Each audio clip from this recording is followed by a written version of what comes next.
Welcome again to Economic Solutions. I'm Leonard Zane. I'm joined here in studio by Dr. Jan Martin. Jan, it's great to have you here once more. Yay. And we are also adding, by remote electronic connection, Professor Gerald Kaminsky of the UCLA Department of Public Health Services. This will be Professor Kaminsky's third appearance on the show. Here's a little background on Professor Kaminsky, just to update from when we last spoke. Not nearly as extensive as we introduced him last time, but he is a professor of health policy and management and director of the UCLA Center for Health Policy Research. Professor Kaminsky is an expert on healthcare financing, especially. So, Jerry, we're very happy to have you on the show, and lucky again to ask you some questions this time about our current Economic Solutions program topic, which is coping with inflation in healthcare, housing, and higher education. So, welcome back to the program, Jerry. It's a pleasure, Zane. Now, we're going to start this one on inflation in three different areas here: inflation in healthcare, inflation in housing, and inflation in higher education. Your part of the program is inflation with regard to healthcare.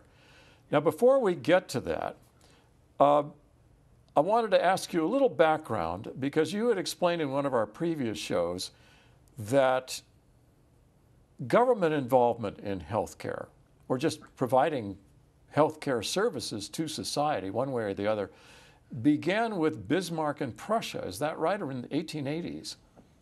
The first social insurance programs were in Germany, in Prussia, under Bismarck. So a sort of modern idea of government provision of insurance and social insurance, as opposed to a private insurance program, really originates at that time.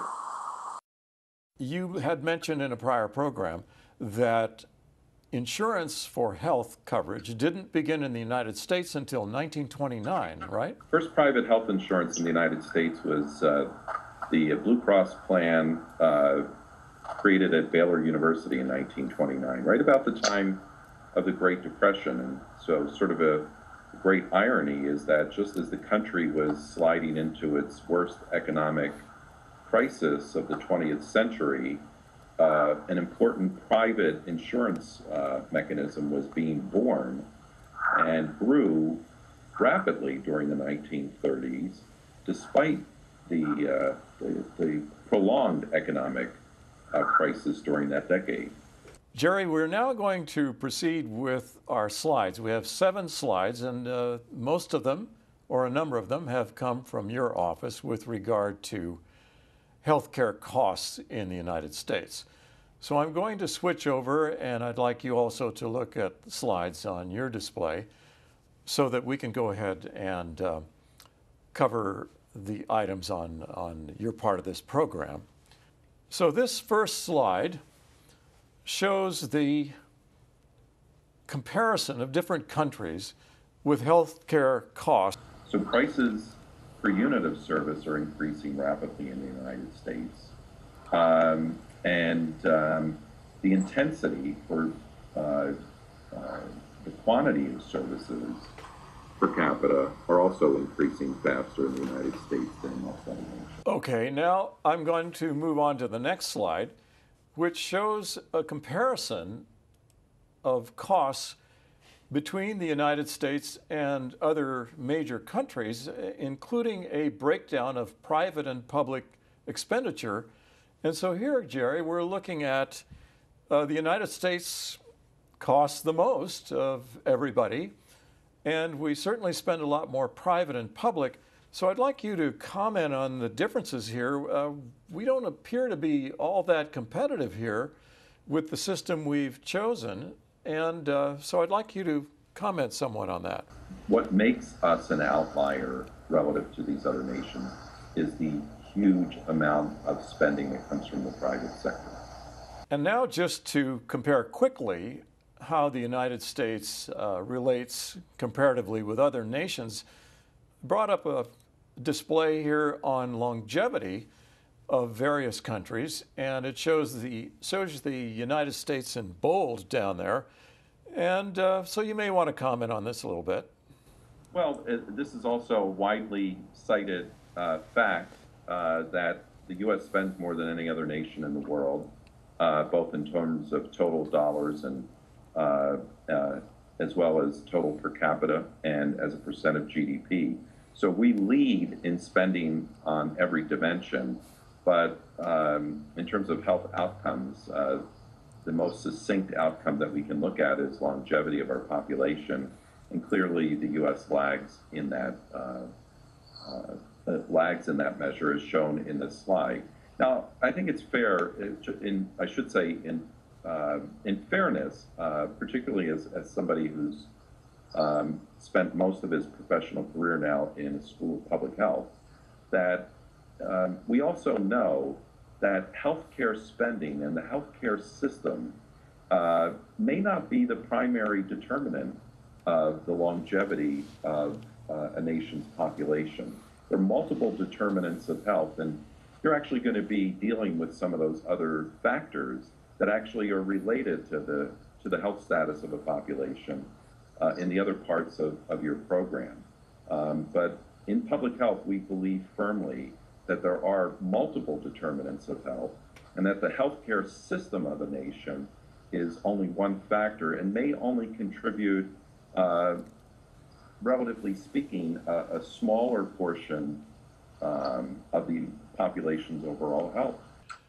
Therefore, for example, stress. The stress level in the United States society may be much higher than these others.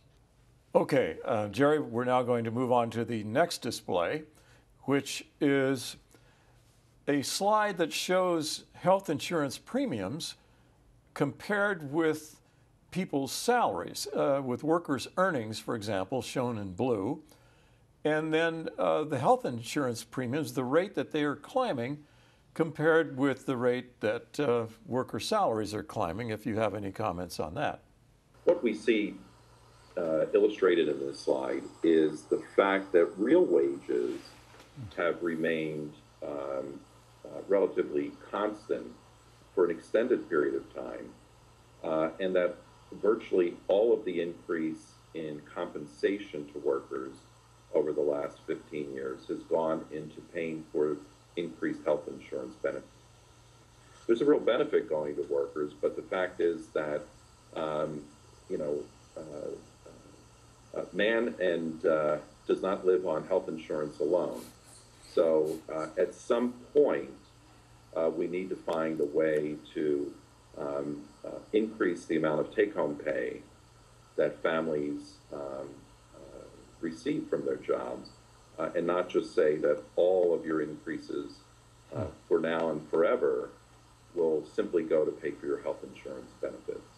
You're suggesting that there's a lot of that there's been a lot of the increases that we would have seen in salaries, but have been sucked up into the healthcare cost, into the cost of the insurance. Do we have any idea that this difference actually makes up for the entire difference between the salary that we've seen, the median salary rise, which has been almost zero over the past, well, several decades now, and since 1980 almost, and the growth in productivity, which before 1980 we saw median wages going up with productivity, basically. And then there's this disconnect about 1980 where the productivity continues to rise and the mean wages or median wage stays flat. Is that entire difference, would you say, being sucked up by these healthcare costs? Well, no, not necessarily. I think the main comment here is that this slide illustrates what is widely known. Okay, we're going to move on to the next display at this point, which again compares costs. The U.S. healthcare system is skewed towards surgical interventions and procedures. And in a sense, our whole healthcare system is geared towards intervening once someone has become ill. We don't have a prevention or health promotion, disease prevention orientation.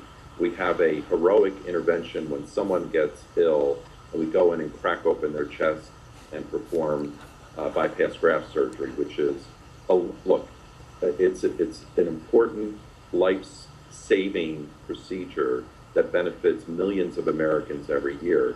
But the fact is that there are lifestyle changes that we could encourage that would prevent the need for so many bypass graft surgeries in the United States. But the surgeons who do those heroic interventions are well compensated, and they have higher starting salaries than doctors who do primary care. But I think the other thing is to look at the slide, the second slide that compares primary care doctors across nations, and clearly the United States, even primary care physicians are doing much better than some other similar industrial nations. And the question is obviously, why do our doctors get paid more? They get paid more because they can charge more. The market will bear it. We have financing mechanisms that reward doctors for doing more and to do more for patients who are well insured, because you'll get paid more. Other countries control their healthcare spending by controlling prices, and the price controls are explicit. It's part of the system, and different countries do that differently. They administer these price controls or expenditure controls in different ways. So there's not a single way of doing it, but the fact is that other countries are successful in controlling the growth in healthcare spending by more explicitly controlling expenditures and or controlling utilization as well by restricting the supply or access to certain services. Is our private insurance coverage actually economically inefficient? That's the way it appears to be when I look at universal health care provided by other countries. As a businessman, my first question is, my gosh, we don't look competitive. These other countries are doing better, but is there a highly imperfect marketplace going on where I am? Have I got oligopoly happening here where our private insurance companies are able to keep these costs high? What is at the root of this lack of competition?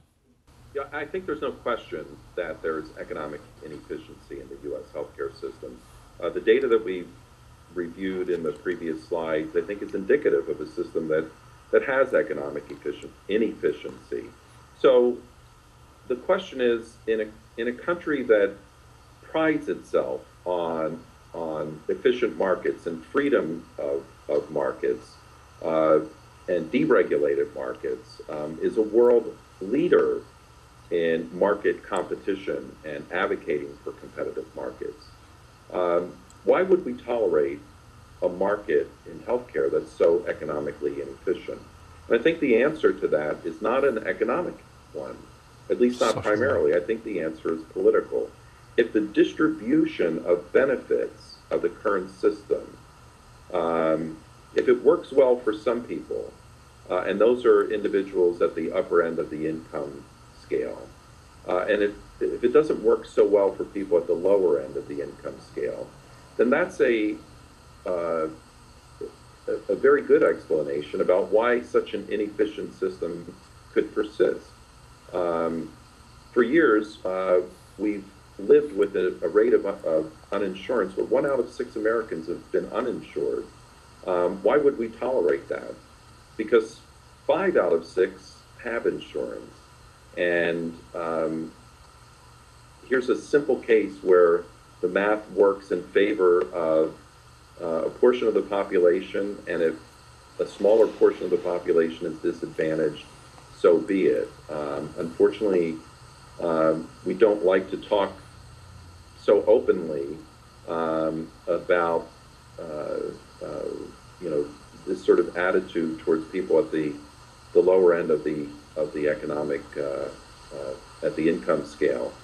But that, in fact, is what we've seen over the decades and over the several centuries in the United States. There are fundamental inequities in our society that we tolerate, and we've tolerated for decades and for centuries. And healthcare, I think, is an ongoing example of that. Just speaking strictly from an economic point of view, what sort of things do you see that could actually get the United States more competitive with other advanced nations on this? One solution that could be implemented relatively quickly would be to increase the amount of price transparency in the market. Markets work when there's information about prices.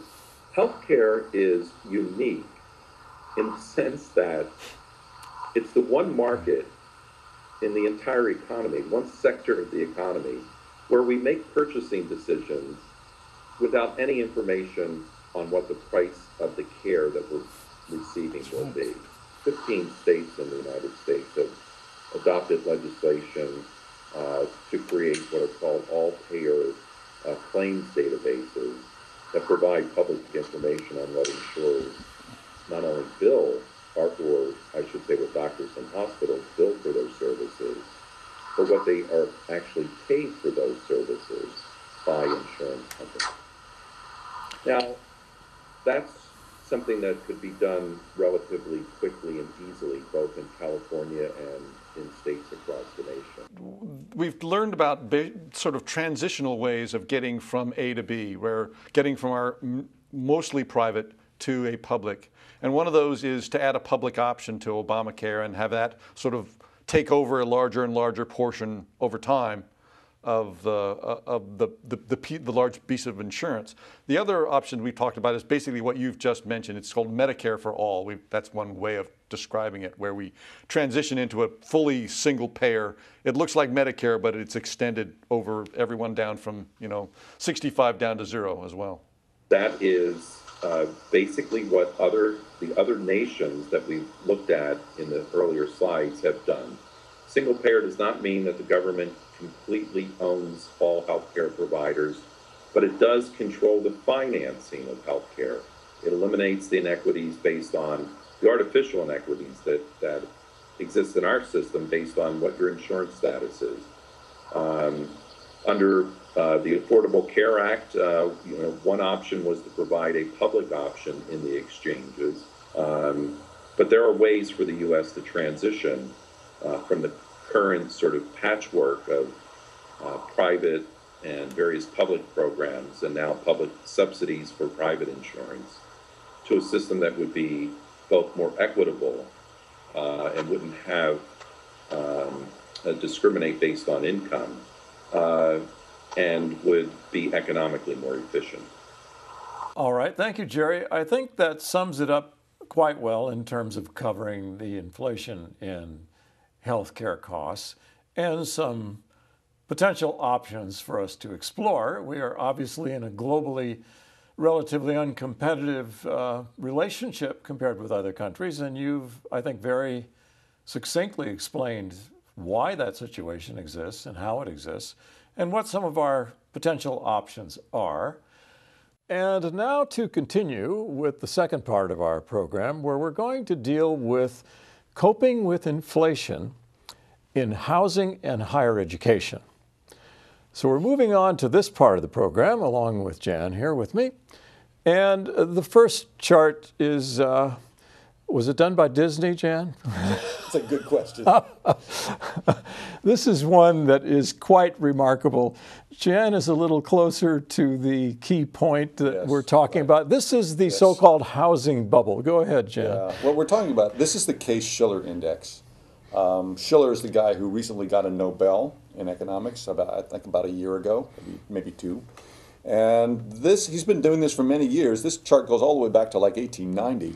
But then, right here, in the run-up to 2007, which is the peak here, there's a dramatic increase in the overall price of housing here in the United States. And it starts around 2006, 2005. Yeah. And it finally, of course, it peaked and then fell in 2008. We all know in October 2008, which was reminiscent of October 1929, very similar. True, yes. We've had three tremendous crashes, 1893, 1929, and 2008. And they all look similar, somewhat driven for different reasons. But this is certainly telling all of us here that this is really dangerous, that this is not the business cycle. No. Something else is driving this. And for people at the time, we lived through that at the time, we didn't know the timing of the crash. But certainly we could sense that this was precarious. Yes. Nobody knew how long it would last, that's all. That's right. So now that's the housing bubble, which is like no other bubble I know of, actually. Not in my lifetime. Even in the 1920s. So now we go to the next slide. So the question becomes, well, what drove this housing bubble? Where did the money come from to finance this tremendous rise in the housing bubble? So my first question, didn't really know the answer, and that's our approach here in this program.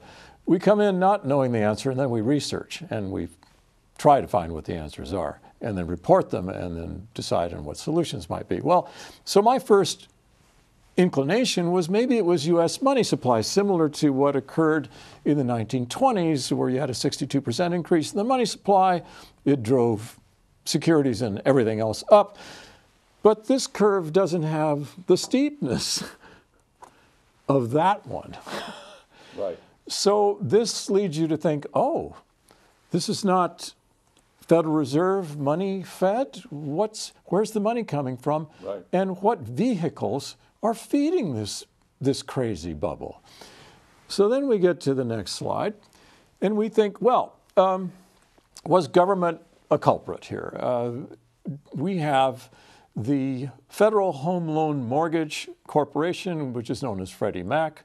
We have the Federal National Mortgage Association, which is known as Fannie Mae.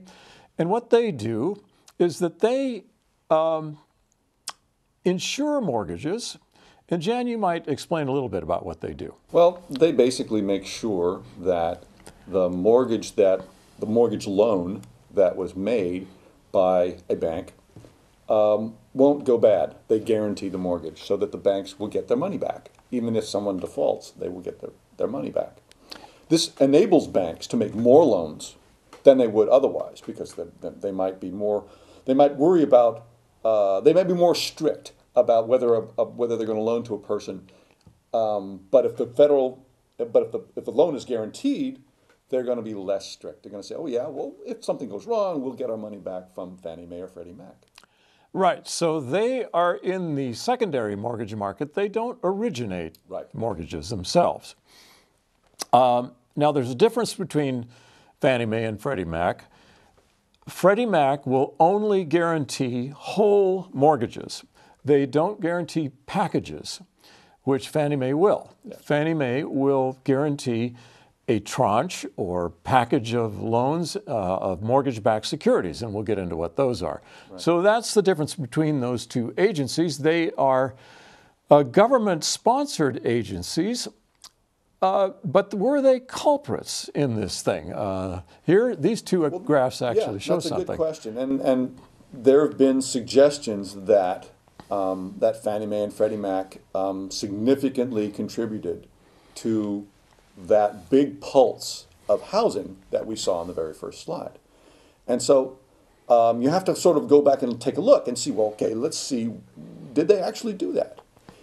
And the answer is shown on the left-hand side of this picture, where you can see the the blue curves are Fannie and Freddie. The dark blue curve is, I think that's Fannie. That's Fannie, and the light blue curve is Freddie, right? Right. Yeah. Mm-hmm. Okay. And the red curves are private loan companies. Right. The dark red is so-called subprime private loaning companies. Subprime are people that are rather marginal to qualify for mortgages. That's what a subprime loan is. And then the lighter red, or the pink, is prime mortgages. And so you can see that the Fannie here is going way down, Yes. in this time frame As here. a total percentage of loans. Remember, what we're plotting here is the percentage of loans. Correct, which, by the way, 75% of all subprime loans were made by private financing banks and finance companies, not by Fannie or Freddie. Right, and this shows you how that occurred. Where you see here this big drop in the total. Fannie and Freddie make, roughly 20% of the well, they don't make the loans, but they guarantee roughly 20% of the loans, whereas the private financiers take up almost 40% there, 40 or 50% of the subprime. And the subprime, of course, were the ones that went south. That failed. That failed at a much higher rate than prime. And so, as this second chart shows, it just explains the breakdown a little better and year by year. And again, it says banks and thrifts regulated by the Federal Community Reinvestment Act were minor players in the subprime lending until the end. Yeah, in the end, they actually, in 2007 here, the dark green is a CRA But type it's not bank. a huge increase from, say, here or here. Right. It's kind of not moving a lot. It increased from here, but not that much in those 3 years. And the light blue are private organizations. And that shows how this big pulse, right? Remember that huge short pulse we saw. That's generated by these guys. The point is that the Community Reinvestment Act institutions that were enjoined by that to loan in regions where they had banks, they just aren't major. The CRA stuff is just not a major player in producing that big bubble that we saw. And Fannie and Freddie. So our message to our viewers is look out for rumors. Rumors can sound very good, but the sources of these rumors are counting on you're not doing your homework to find out what is the reality. There are many vested interests that happen, and some of these vested interests said, oh, well, Fannie and Freddie, caused this. Well, no, the facts say no. In fact, the facts say the opposite, that it was good old private enterprise that actually did 3/4 of this. And if you were there, and I was, I got my loan refinanced in that time period. You found that there were mom and pop shops making loans all over the place. It dominated the market. You could get a loan from Bank of America, but you're far more likely to have 20 other people saying, "We'll loan you money. We'll loan you money." Now we're still getting to the mystery here of where did the money come from? Right. Why did this thing crash? And we're going to get to that presently. But anyway, we get to a thing called derivatives. And Jan, you have done a lot of the legwork here, so how about you explaining this? Well, I did a little bit of it. This is very straightforward. I think if you just sort of take the broad view, high altitude view. Basically, the mortgages that were made especially in that period that we're talking about, the 2002 to 2008 or 2007, a lot of them were not kept. In the old days, a bank would make a mortgage, and they'd keep the mortgage. They'd keep all the paper there, and you'd pay the bank, and the bank would eventually, and you'd pay off the loan. And that's not what happened in this run up to the big crash, because there was a lot of money needed. A lot of people needed vehicles that paid interest that were higher. Remember the interest rates at this time. Greenspan is keeping the interest rates extremely low. Your treasuries are paying what, 2%? 2%. Right. So getting 2% is not enough for a lot of people running trust funds, they're running pension funds. And foreign sources. And people in China and People Europe recycling money back. and in their countries aren't paying as much as we can in certain private sectors other than what Greenspan is managing. Right. So a lot of the work that you wouldn't have ordinarily done, you would just go right and buy a treasury. Right. But now no. you can't. So what to do? What they found out is that they could take these mortgages that used to be sitting in the banks and sell them to other banks, packagers, who would put them together and make mortgage-backed securities, something that was basically had this underlying paper, but was a security that you could buy and sell. So you could buy and sell the security, but you didn't actually own the mortgage as such. And that's something we can talk about at some other program. With derivatives, very, very complicated. With derivatives, what happened there. But yeah. let's just, for now, we say yes. We have this instrument that we can now buy and sell that has mortgages underlying, and the money that comes from the mortgages, all the payments, the interest stream, all that stuff, is now coming through that security to the buyer of the security. What is a derivative? You know, most of us don't know what a derivative is in the securities market. Well, a basic derivative in this case was the mortgage-backed security, or called an MBS for short. Financial companies packaged bunches, or tranches as we call them, of these MBSs with separate interest rates for each package or tranche, depending on the risk involved. There were relatively lower and higher risk tranches, and they would evaluate hundreds those. and thousands of these things together. Yeah, and they had to evaluate these things. Right. So then they would buy those at different interest rates, and so they would return different interest rates. And if you were a more aggressive investor, you would go with the higher risk tranches. You know, and it would pay you a higher interest. Insurance companies such as AIG and many others insured these mortgage-backed securities and tranches against default with something called credit default swaps. Do you want to say anything about that, Jen? Credit default swaps, as you've described it, it's simply insurance Right. that you pay as a seller of these things to say, okay, I will insure. I'm the insurance company. I'm AIG. I say I will sell you something, and I will insure that mortgage that you've got for X dollars a month. You will pay me a stream of X dollars per month or per year. It's just like you pay an insurance premium, right? Right. So you would pay me an insurance premium every month or year, and I would say I will back that. And if anything goes wrong with that, if the seller defaults and the I whole get thing my falls money. apart, I will give you your money back. Now, can you explain a little bit about how this cascaded in the marketplace? It wasn't good enough just for AIG to insure one tranche for one dealer in the security. Oh, no. How did it cascade? It was worse in many ways. I think we say here that there's no direct connection between the loan and the owner of the loan and the CDS. Right. So if In fact, they're completely independent. They are totally independent. So Right. what can happen, and what did happen, is you have this mortgage-backed security. Okay, that's mortgage. I sell you insurance on that because you have that. But person C over here can also buy insurance on that. You see? So if it fails, he gets money. He doesn't have any of the paper. He doesn't have the mortgage. He doesn't have anything. He's just making a side bet.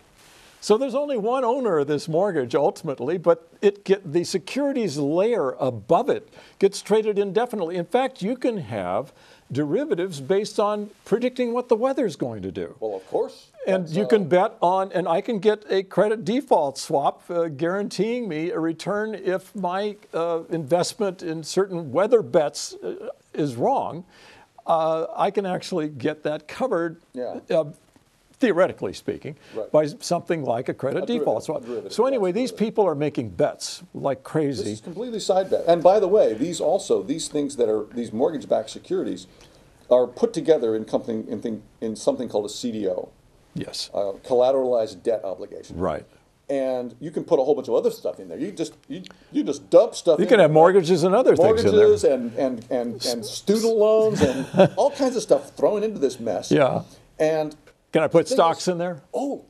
The thing is, you can put CDOs in there. Okay. So you can have CDOs On built top of on CDOs. built on CDOs. So the whole thing becomes immensely complicated. Right.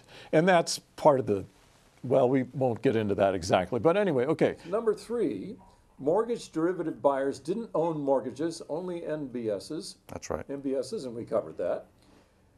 The credit default swap is not tied to an underlying loan. Right. They're That was only what I said. bets on if a mortgage-backed security loan or tranche will be paid back or not. And so you have bettors, Jan, on both sides. Yes, you have better, but mostly people. The thing is that allows is for the market to be huge, right? If the only people who can buy a CDS are the people who actually own the loans, then it's a much smaller market. But if anyone can make a bet and buy a CDS, and say basically it's like as you said, short selling. You're saying that Costs a lot I'm less. betting that this mortgage is not, this set of mortgages, this whole thing is not going to work, that it's going to blow up. It's an easy way to make that bet huge.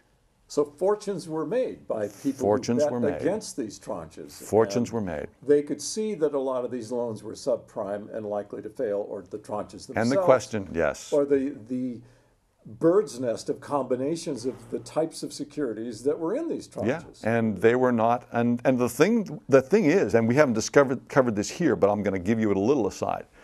The ratings agencies were complicit in this because they would rate the high level tranches as AAA, and that means pension funds And can buy them. let's use names here. Rating agencies such as Well, the big ones, right? Is it Standard & Poor's? S&P is the Moody's. biggest one. Moody's So you're talking that both Moody's and Standard & Poor's rated these AAA.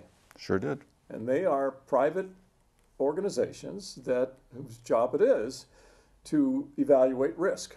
Yeah. And so we couldn't even count on them, could we? Not at all. Okay. So here's AIG, which stands for American Insurance Group, I believe, or something like that. And they were the biggest of these insurers who By far. insure various tranches. There were many others. And then finally, a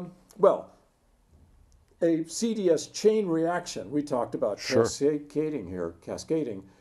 A chain reaction of CDSs happened where defaults sparked a default to your creditor. If you defaulted and you couldn't pay your creditor, then your creditor couldn't pay. His The creditor. creditors pay, yeah, and that creditor couldn't pay his or her creditor. And the this whole was like ladder. a bank run in the 1920s when we had the great crash of Right. 1929. Exactly. Very similar to a bank run.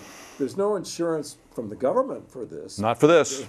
And so this went absolutely crazy, and the whole thing collapsed. The cascades of all these guarantees collapsed, and there was really only one owner down here anyway to begin with. But this surrogate market, we'll call, collapsed.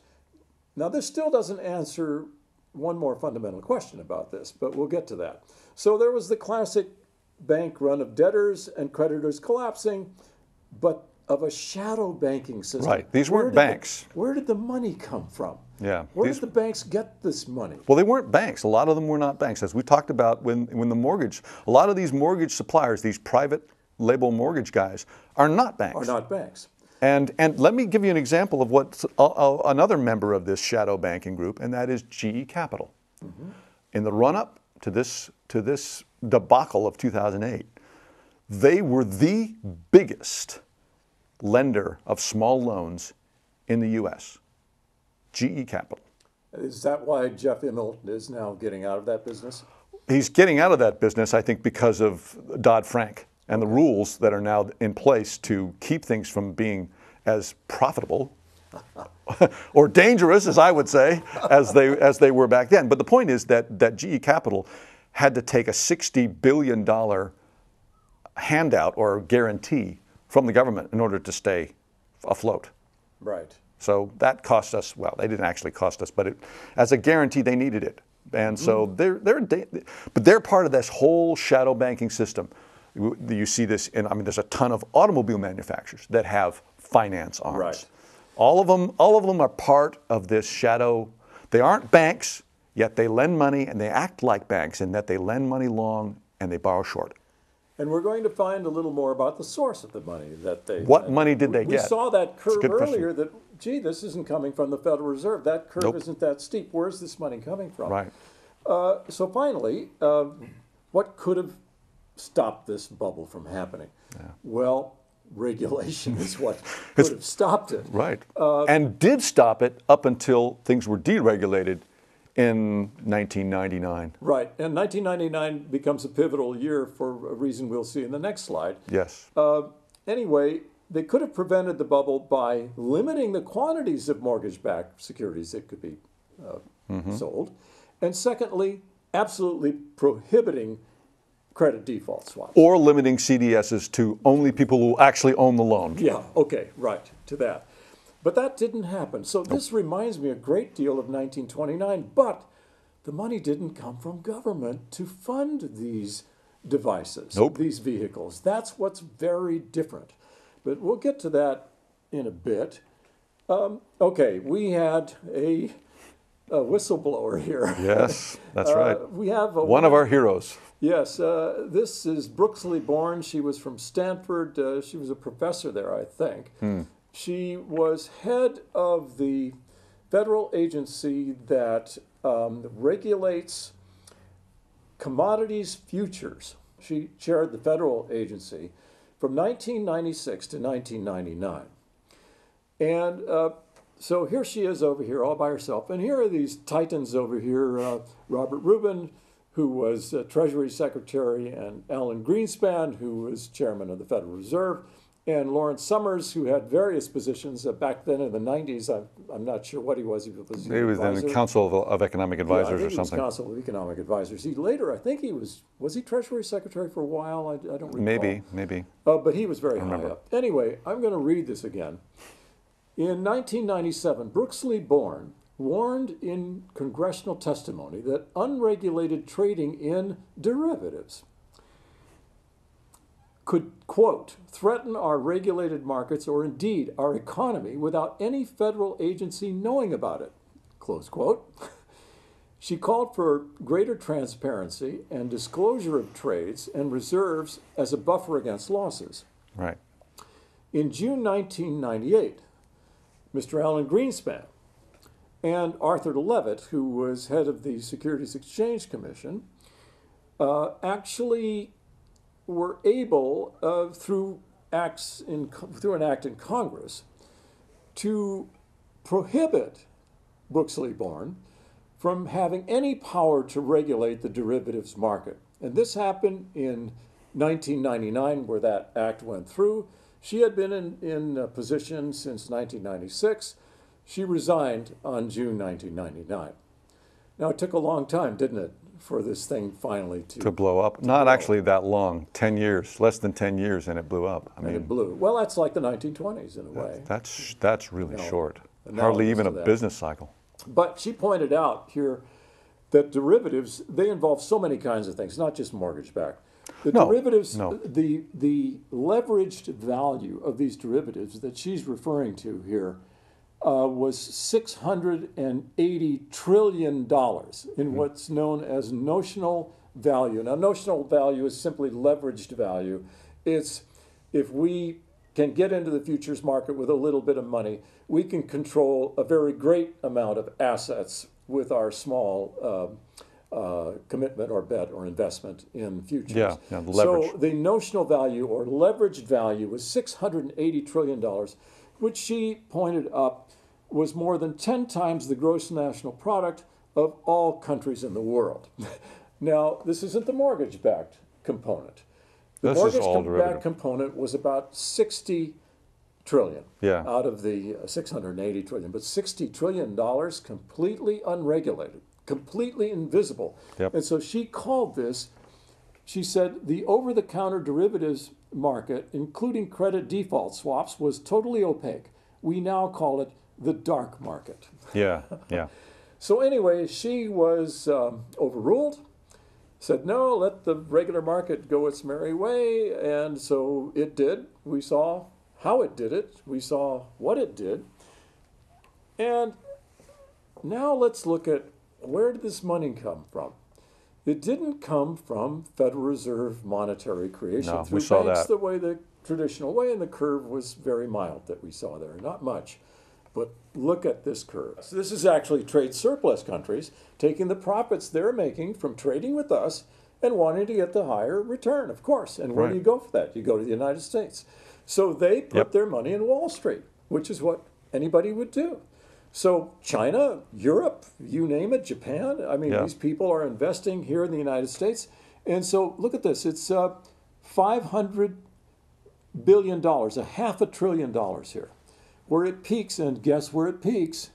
Right around 2006. Yep. And then when does it crash? In 2008. But when it crashes, these people are providing $500 billion in really lendable funds. This is the capital that's This is- underlying that right. huge Those loans, and they're buying bonds. all those derivatives. These people are buying bonds. So Well, these people are buying CDSs. They're buying MBSs. They're buying tranches of stuff. and this one happens to be corporate bond purchases. Yeah. So that is what this one is. But so here they were at 500 billion, $500 billion, where they were lending to us. And down here, they're actually, by 2011, they're borrowing from us 50 billion. So you want to talk about drying up money. Yeah. Here's where the money came from to finance all those devices we showed in the prior slide. And then we see it dry up. And this is the lesson, by the way, when things dry up on you, when money is really lost and evaporated, and the turnover of money went down to only 1/5 as fast as what it had been, you have an enormous contraction of money. That's when you really need to do something, or you're in for an economic depression, like we had in the 1930s. In the 1930s, they really didn't get it right, as you and I have talked. Yeah. They tried for a while, and the economy started to get a little better. You really need money like crazy. When this happens to you, Yeah. you need money like crazy. The administration, well, they did come in with $800 billion bank bailout to save the banks. Yes, that's right. In late 2008. Called TARP. Yeah. The Troubled Asset Relief Program. Yeah. And then with the economic stimulus, that was $787 billion. You and I talked about that in Economic Solutions #1, which should have been $2.5 trillion to get the economy really rolling. Right. But politically, that wasn't feasible. In fact, in the House of Representatives, it was unanimous on one party voting against the stimulus. Yeah, that was very difficult. Had we not had that stimulus, we would be in 20 to 25% unemployment. We would have had another Great Depression. But it did at least head it off. It didn't solve the problem. Still a little sluggish today. But this is what happens to you, and this is why you have to come back with money. Yeah. Oh, yes. Let's see. Okay, so what happened as a result of that? Well, the Federal Reserve stepped in, and they Yeah. did something very innovative. Here's this figure. Mortgage-backed securities assets owned by the Federal Reserve, $1.6 trillion, up almost $500 billion from the year before. This is quantitative easing. And that people should know what quantitative easing is. It is the Federal Reserve going into the marketplace and buying, in this case, mortgage-backed securities. Buying securities, Yeah. but quantitative easing was specifically aimed at the mortgage-backed securities. Here was the crash that you saw. You saw the money that was Yeah. was consumed that the foreigners had invested. You saw that evaporate. So the Federal Reserve stepped in with that money that way. Yeah. In addition to the $787 billion of stimulus that the Obama administration. Yeah, that was partially on the demand side, though, Right. trying to build things, right? The infrastructure, Right. all that stuff was trying to pull the demand side. This is kind of supply. It's classic money Right. management Make here. sure the money is there. Yeah, and this is a little different. The Fed generally stays with very short term things. It looks at what month or year kind of Right. thing. They're very short. What the Fed here was trying to do, and it directly affects only the interest rates at the short end of the curve, where what QE was trying to do was affect interest rates at the long end of the curve as well. So we not only drive the short end down, but we also drive the long end down. Now, there may be repercussions to this, and there are world economists that are warning about this too. Sure, of And course. That's for another program. Yeah. But anyway, okay, now let's move on to the next one that, Jan, you have, you have especially studied. Yes. Look at these curves. My goodness. Okay, we're looking at shelter here, or the housing curve. Right. And this is healthcare. We talked about, This is the horrible, scary healthcare curve right here. and this is the housing curve that looks a lot more tame than what we were looking at before. Sure. And here is the healthcare curve that we dealt with in the first part. That everyone is scared about. That's the And horrible thing. Look at higher education. That's education. That is the amazing thing about. Inflation is enormous. Yeah, it is. The increase in the cost of higher education is grown faster than almost any other area of our economy. It's incredible how fast the cost of a college education has gone up. And we want to find out why that's so. Yeah, I mean this is inflation right down here. This is what we normally call inflation. The cost of living is way down here, Right. and the cost of a college education has done that. So We want to find out why. And as I think I mentioned, well, it's an anecdotal, but when I went to USC, the tuition was $970 a year. Today it's like $60K. And we want to know what happened there. Yeah. And public universities as well. Yeah. Yeah, that's the key here. The key to this story is that it's more than one story.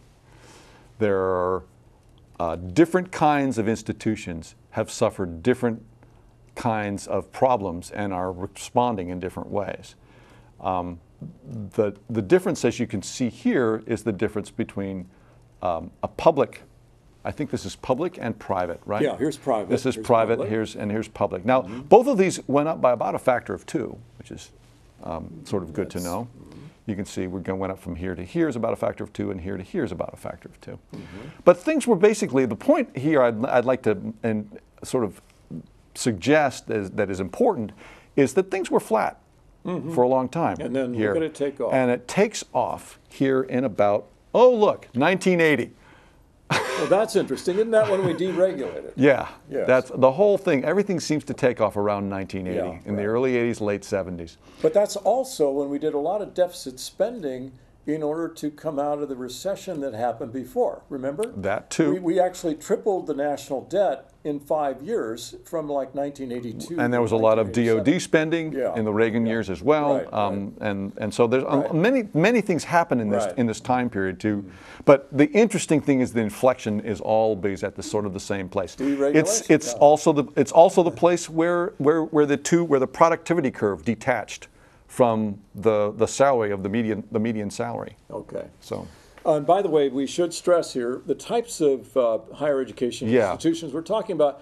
We're talking about community 2-year colleges, public 4-year colleges, private 4-year colleges, and then a public research university Like and a uni- private right. research university. These become key when Right. we look at Right. The thing is here, yeah, we're talking when we're talking about public and private 4-year colleges, we're not talking about research institutions in these two Right. categories. We're going there basically, what these people basically do there is they basically educate students. Their primary thrust is not research and discoveries and all that. Yes, they're primary educational institutions. And so here's the first category is you can put together community and 4-year public colleges. And the result here is that there have been actually pretty drastic spending reductions. As you can see, look here's at the overall red. spending is just going Gosh, way down just, there. yeah, tanked. Yeah, as is the state and local funding, right? That Yes, you can because see that both. again, that's due to cutbacks in government. That's right. So therefore, you don't fund these public schools, and so their only choice was we have to cut costs somehow, and maybe we can try to raise tuition. Right. Which they did, but But biggest they've threat cut was- costs, but the amount of money they were getting have gotten from the state dropped even further, sure. and so they had to try and make it up with tuition. So what we're looking at for these institutions is not a runaway cost problem. Right. What we're looking at for these institutions is the public support for these institutions has evaporated in large extent. Mainly, a lot of it is from 2008, but it has been happening actually for years. Yeah, for decades, and actually, again, back to my USC thing, UCLA's tuition at that time was about $120 a year. Now it's around 14, 15,000, whatever it is, and that's for local people. Yeah, right. And then I went to LA City College in the summer, and I paid $3.50. Right, for and some and courses. LA City College is one of the one of JCs. these guys. Right, LA City College is in this group. UCLA is not. Right. UCLA is a public research institution. Exactly. Anything else you want to say about that? No, I think we've covered it here. That. Okay, and the second area we're going to talk about is private colleges. These are not private research institutions. These are private four-year colleges whose primary mission is to educate their students. And they depend. And that used to be USC, by the way. Oh yes, right, that's true. So they depend, in a sense, their spending, if you look at the spending here, has been pretty flat. You can see this curve here, the green curve, is basically flat. There's not a lot going on there. And their tuition actually has not gone up that much either. That's a very faint blue line, but it Yeah. is shown there. That's right. But their tuition is pretty flat. And the thing is that they've had their private support, which is what they depend on as That a private crashed. institution. But That's then it rebounded. crashed and then has come back Right. as the donors have recovered from some of the 2008 problems. They've been, their stocks have recovered and things like that, and they've been able to come back and make more contributions. That's another advantage they have that the government-sponsored institutions do not. Right. The private sources have reserves of wealth. Some of them with do, government, yes. it comes from taxes. That's right. And so if the taxes aren't there, the tax revenue isn't there. And by the way, we now know that we're at about 42% of Americans not paying income tax right now. Yeah, well, that's because they're not making any money. They're not making any money, or some are making enormous amounts of money and have Well, that's a shelters. different one. But yeah. but it's that degree. Anyway, when you don't have tax revenues, you can't fund these things. Yeah. And so Well, the with private- private institutions, they took the hit all right, Yeah, they did. but they had reserves and they came back very And quickly. they have recovered somewhat, and Right. that's enabled them to keep their tuition not incredibly huge. It's not the blast that we saw at the beginning of of our discussion on education, where we saw that huge rise. Right. It's not here. Right. So this is part of. So we've seen 3 stories, or 2 stories at least, 2 stories now. One for community colleges and four-year public institutions, and the second one for private colleges, four-year colleges, and neither of them are showing huge increases That's in right. tuition. It's the research group. Now, these are the interesting ones. Both public and private research institutions are making a lot of money. They are spending a lot of money. They are increasing their tuitions by a lot. And of course, their state and local funding has dried up as well anyway, but they found other ways to make money, to bring those dollars in, either from federal grants or from private donations. I mean, there are a lot of private individuals who will donate to UCLA or UC Absolutely. Berkeley. Yeah. And then they also increase their tuition dramatically. Wait, I want to get back up to that one. This is the one where the blue line isn't very clear on Yeah, our the overall display, spending you can see is even higher Yeah. than the tuition. which is interesting, isn't it? Yeah, where are they? Well, they're getting their money from Where's the money coming from? the kind of things I just described. And it's I mean, coming from endowments. By the way, again, my alma mater, USC, they brought in a new president in 1991, Right. launched a program to convert the university to a research institution. And that person was there, Stephen B. Sample, was there until 2010. And the result was that under Dr. Sample, they were able to raise $500 million a year of endowments. Yeah. And that pays for a and- lot of things. And that means you can raise your tuition because your alumni are actually funding it. They're creating scholarships, they're paying for this. So your tuition goes way up there. You become very prestigious in the academic which community. enables you to crank your tuition up even higher. And so the result is that this led to the funding of their tuitions, and of course the wealthier families that could afford to pay these tuitions. Some do. Plus they were able, with these endowments, to fund less advantaged people coming in with scholarships for them too. Yeah, yeah, and it's a lot of money, and that's partly where these large increases in tuition. $500 million The per big year increase is a lot. increase in tuition that we saw is really coming from these institutions, the public and private research institutions. Research institutions. Okay. Yeah, so that's where it's coming from. So the question is, where is the money? What is driving this? Yes. Really, what's the thing that is making this happen? Now, there are two sort of points of view in this. Well, it's not. They're not just two. They're never just two. But we're going to describe two of the major ones. The first one is an efficiency, an economic efficiency argument. It says that people who are being paid to do something where you can't get more efficient. You cannot increase your productivity. You cannot, it still costs the same for one professor to lecture to a bunch of students now as it did 40 years ago, okay? And yet, we're paying the professor more now than we did 40 years ago. Why is that? But not as much as those curves show. Well, that's the question. How much are we paying? And we don't know yet until we actually look at the data. Right. And because that's the reason we're paying him more is because even though he's not doing more, it's the reason we pay other people more also, is because the whole economy has gotten more productive. All the people around him in all the other jobs around have become more productive. So he gets to increase along with all the other guys who are increasing in all these other fields. So that is a name associated, Baumol, B-A-U-M-O-L. Well, that's a researcher. This is the research guy name. I think it's down here in the bottom of there. Baumol and Yes. also Hill. Yes, it's called Baumel's cost disease is the name of it. Bowen Baumol, two guys. Yes, Yeah. Bowen is the other guy with the other plan, the other thing. So the idea of this is that this is an external kind of push to increase pay of professors over time. The second one is Bowen's explanation for why, and that is an internal explanation. That says that colleges, especially nonprofit institutions, which is what they almost all are, with the exception of the University of Phoenix or something besides those. But the ones we're talking about are nonprofit institutions. Both private and public are nonprofits.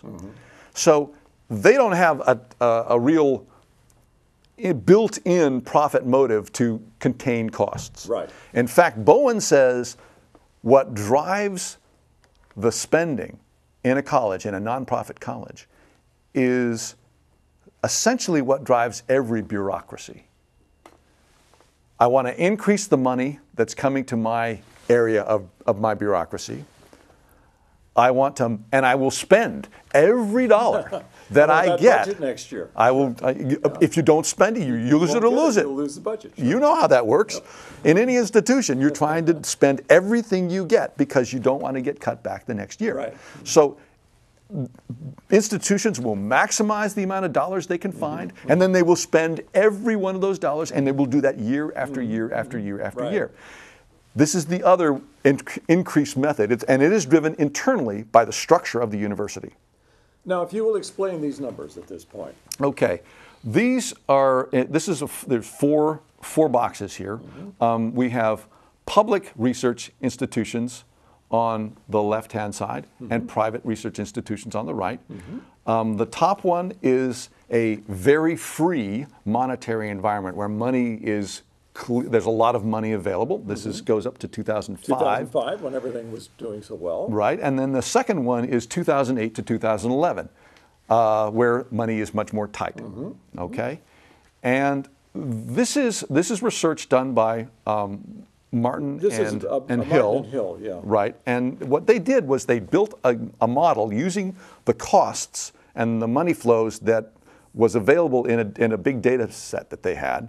And used those to try and figure out how much of the total cost increase was tied to either things that were what we call instructional rises. Right. That Which is, you would call in industry direct costs. Yes. And you would call the other indirect costs or overhead or administrative. Yes. And by the way, just so people know, these items are not readily available. The data are not readily available. This is why people like Bowen and Martin and Hill had to do these models. You would think, well, gee, can't you just get the data? It's not that simple. Well, what you're looking at is you figure out a total cost, and then you say, well, how much of that cost is tied to these parts of the cost increase? How much is tied to this part of the cost increase? And how much do we not know exactly why it's going? And that's why you have these three. Yeah, I'm alluding to what's in red here, that some of these numbers are pretty big and what they don't know.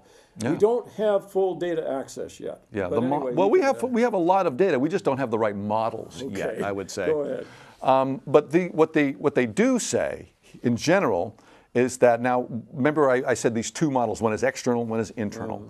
The external one is what you would see as instructional rises. This is the part where we're paying your professors more. That's right, that's direct. Because the whole world is getting, more productive. That's your direct labor. Right. This is tied to the Bowen type of internally driven bureaucratic administration overhead. I want to do this because of this. Remember what Bowen says. Right. Get the most money you can and then spend it all. And this is not necessarily overhead connected with the operation of your institution. It might be acquiring outside assets of some sort, buildings. Or internal assets where you build a new building. Yeah, that's build a one new way. Building or acquire. These are not things that go into. There's not things, for example, that necessarily go into like paying a coach $3 billion or whatever that might be. I don't think that's one ridiculous example, but the point is that they're not in that directly. Right, These are things that where the administration or the administrator or the entities that are running this institution are not making tons of money. Right.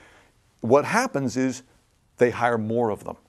You start with administration that has 10 people and you end up with 60. Yeah, so back to these numbers, John. Yeah, and the point is that in all of these cases, I think, except for this one here, in all of these cases, the Bowen model, the bureaucratically driven model, takes twice as much of the total, is responsible for twice as much of the cost as the instructional. So these are all roughly, you can see the numbers, 23, 20, 26, are all kind of in the 20% range, and these are 60, 40, 50. They're significantly wide. Here we have public institutions where we have a 39% unexplained rises, and over here on the private side, only 10% is unexplained. That's right. That's right. It's very interesting. Our models don't seem to work as well here, or we don't have enough. We just don't have all the right pieces to the puzzle to explain all the rise. So here. Over here on the private side, wow, 64% of this was due to administration, overhead, what have you. Yes. And only 26% was your direct increase. That's right. Over here, it's a little more on the direct, a lot less on the overhead, and then a lot of unknown, which my suspicion is it's probably overhead, but we don't really know. That's right. Well, the reason for this, I think, and we may have, it lies in this. These are public institutions, remember. And when the whole economy crashes, the funds that are available to the institute, to the colleges, crashed as well. The states just really cut back a lot on what they had available. And so simply, remember the non-instructional costs here are constrained by how much money you can actually get. Sure. If you can't get more money, you can't spend more money, and even though you spend everything you have, you can't increase the cost. So these were held back by the constraint. But not so much where you've got these wealthy sources funding the private. Privates are different. They've got the money, and they don't have to vie for public money. No. And also, by the way, they can raise their tuitions more because these guys they have to raise their tuition much more now, the public, because they're not funded as much by government anymore. Which means their tuition goes up, which means, guess what? The private has less competition than they had before. And they can increase their tuition. And it goes up. And it goes up. Let's move on to what should be done. Oh, well, here. This is an amazing slide, I think. Now, the one I was really surprised at was Japan is so expensive. That did surprise me. I thought they would be less expensive than they are here. But the bottom line with all of this is that with the exception of Australia, Well, college what I look- education costs a lot less everywhere else in the world than What I look at ours. is the happiest countries in the world, and we've covered that, I think, in Economic Solutions number 3. Right. It's been the University of Leicester did the first study of international happiness in 2006. It was very well done. It was headed by a researcher named Adrian White. And they found the happiest countries. The United States is number 23, but your Scandinavian countries and some of European countries are quite high, are up there. Even Canada is very high. Yeah.